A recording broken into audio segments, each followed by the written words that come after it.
Don't you worry, the clip's about to begin, but don't forget to subscribe. Or else. Don't make me turn this website around.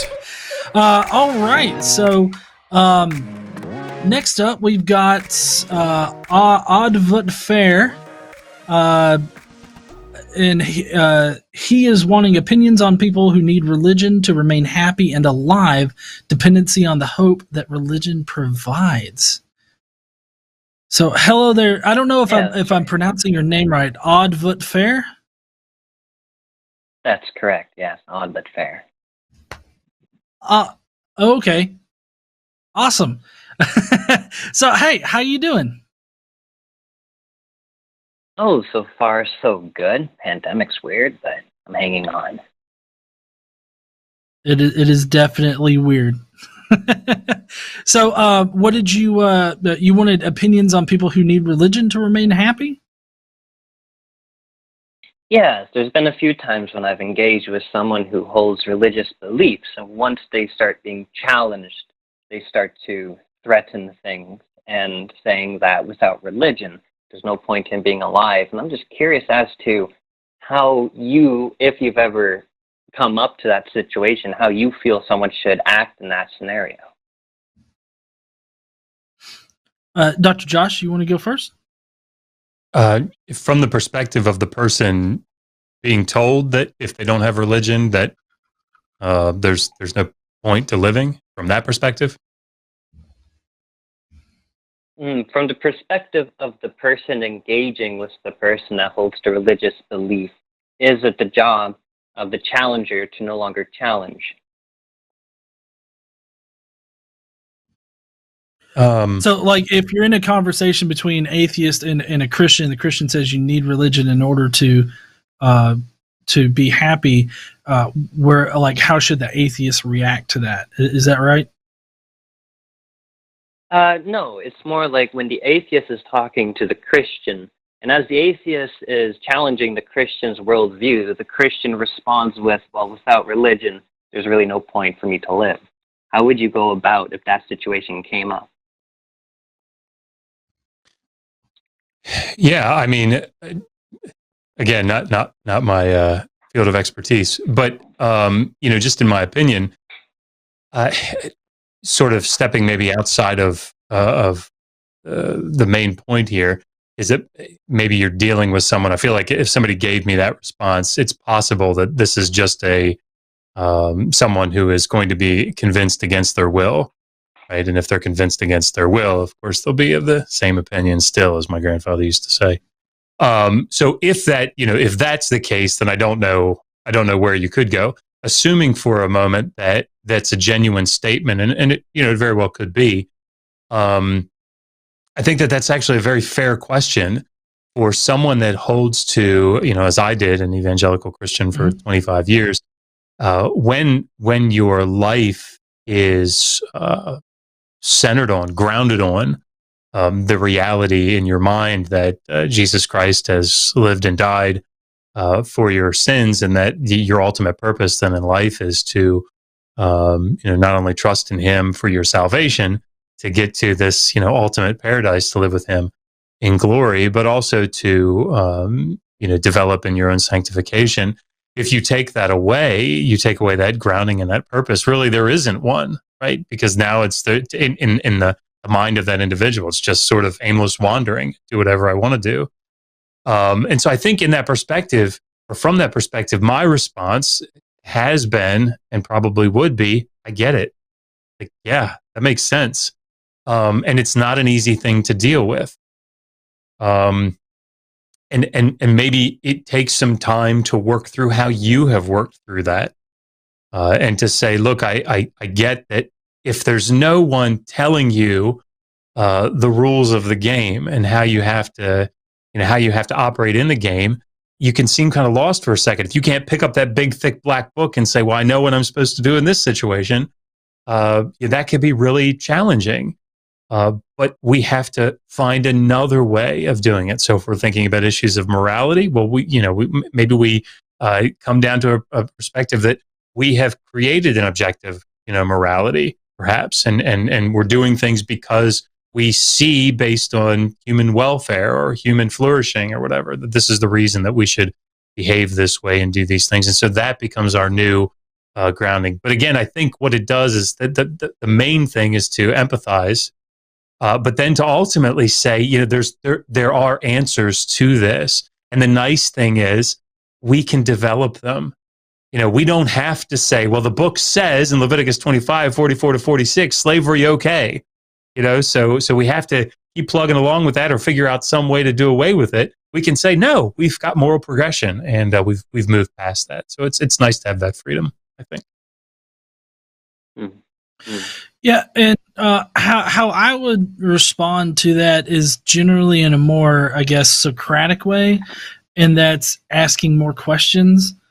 Just asking, well, which religion? Do you is it all just any religion it makes you happy, or is it like your specific religion?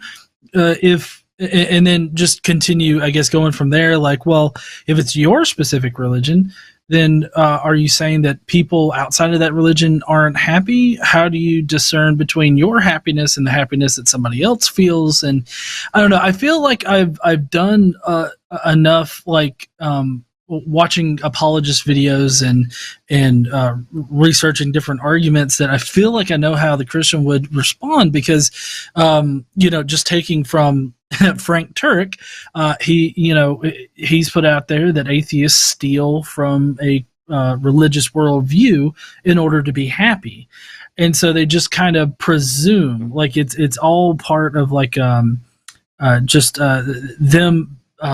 What was it called? Seitan Bergencake comes to mind when I think about it. Presuppositionalism. Presupposition. Thank you, Josh.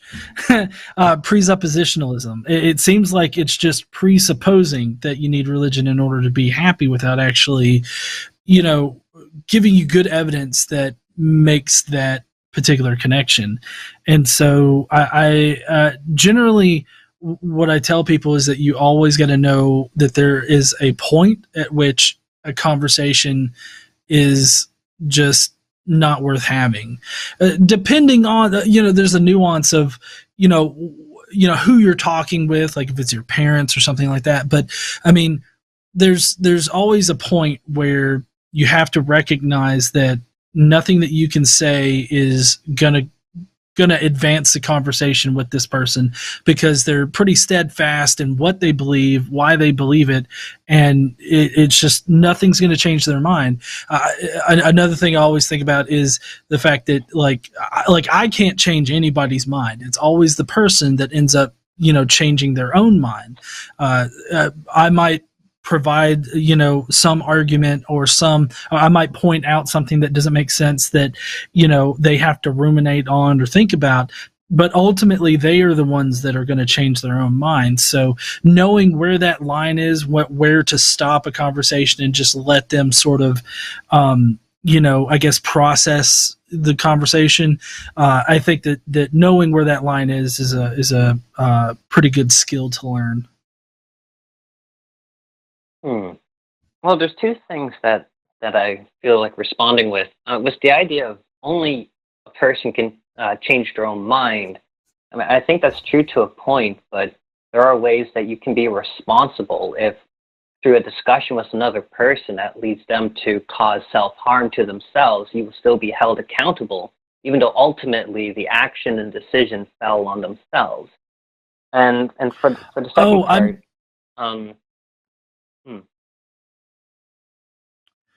I'm sorry, I did not mean to imply like a sort of victim blaming kind of mentality, especially when it comes to self-harm and stuff. I was really just meaning like when you're in a conversation talking with somebody about, some kind of philosophical topic, or you're wanting to convince somebody that, say, Trump's never going to be president again. There's definitely ways to manipulate a person and guide them in a direction that makes them do something. But as far as like without trying to manipulate the person and just having a general conversation with them, I feel like they are the ones that have to decide for themselves whether or not they're going to change their mind. And that's not to say that they can willfully just change their mind on a subject. I feel like it's kind of out of their control as to whether or not they're convinced by something. But I still think that it's ultimately up to the person, that they are the ones that, either become convinced or not. It's not anything you directly do. I think that there's an indirect connection there, but I don't think that you can force somebody to, agree with your position, if that makes sense. No, that does make sense. I'm sure that's true for some cases, but what if you take religion from a person and they become depressed and they're looking for answers that their religion once gave them, but that you cannot give them those same answers, so you leave them in that position of uncertainty, and they are sad because of it. Is that okay? Yeah, I think if I might, John, there was not a friend of mine, but someone that I knew that drank pretty heavily, and when they got a little bit older, they went to see the doctor, and drank significantly, and the doctor told them, "Look, your liver is pretty shot." And so you might think that the answer would be stop drinking. But the doctor told him, as counterintuitive as this sounds, keep drinking because it will cause your body to go into, such shock, I guess.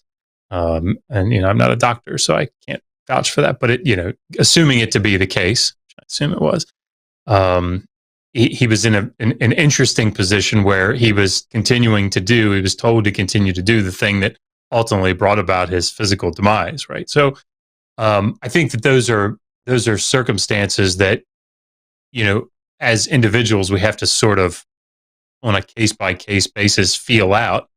I can think of relatives of mine that you're describing, right, that have grown up evangelical fundamentalist Christians and they've been that for 50 years, 60 years. And the idea of going to them, with my PhD and all my knowledge, blah, blah, blah, and saying, all right, let me prove to you how your Christianity is, wrong. I think that would be an unwise thing to do.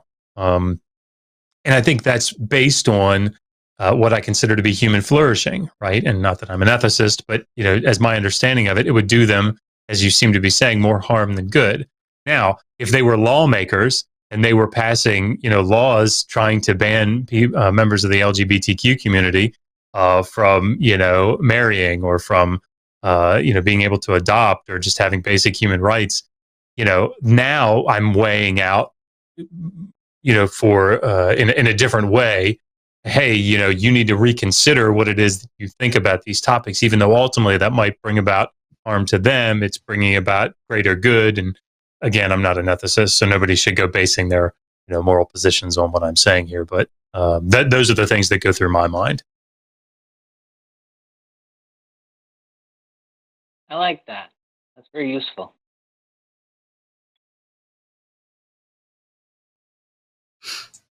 Well, as for me, if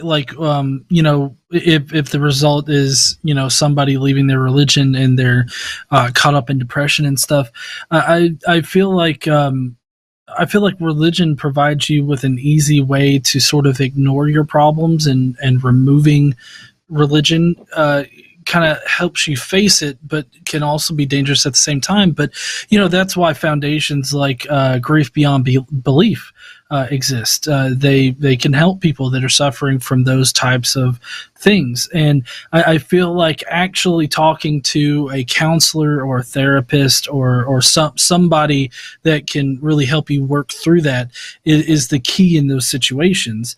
And I would hope that anybody that would have those kind of conversations with a friend or something would offer help to the person.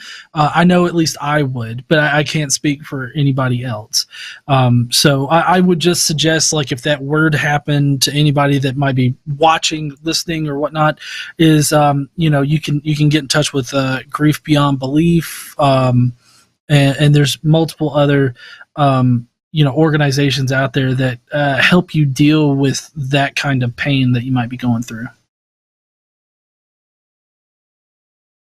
Well, thank you for giving me your perspective. I appreciate it a lot.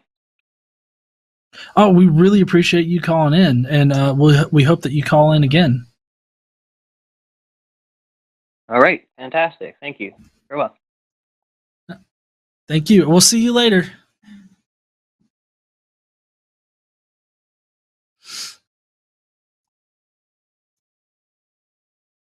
All right, awesome. That was, the more philosophical questions, kind of like that.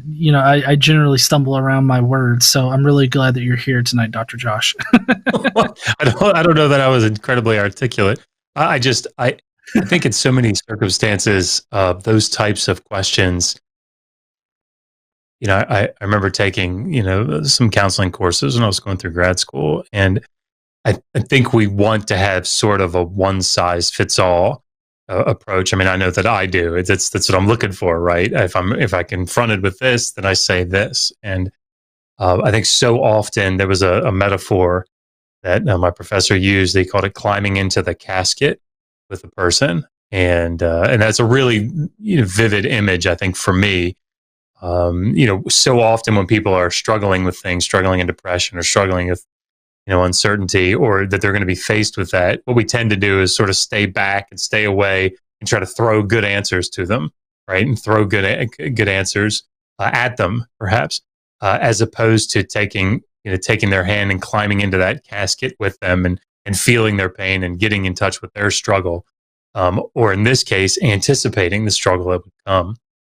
And it's an uncomfortable place to be, but it's where they need you to be, I think. So I think you're absolutely right. For many people, in my experience, anecdotally, not an expert in this, but people do use religion and the hope that comes with it as a crutch, and I know that I did, and it makes it so that you don't have to face sometimes difficult realities, but once you do, then you realize that you're not behaving a certain way because some omnipotent being is keeping you in check, but you're doing it because you want to, benefit your community or benefit humanity in general.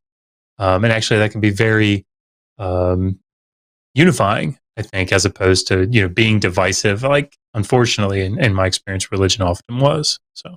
Hey, thanks for checking out this clip for The Line. While you're here, hit that like button, hit subscribe, turn on notifications, and then share this with that bitter uncle of yours who loves talking about the good old days.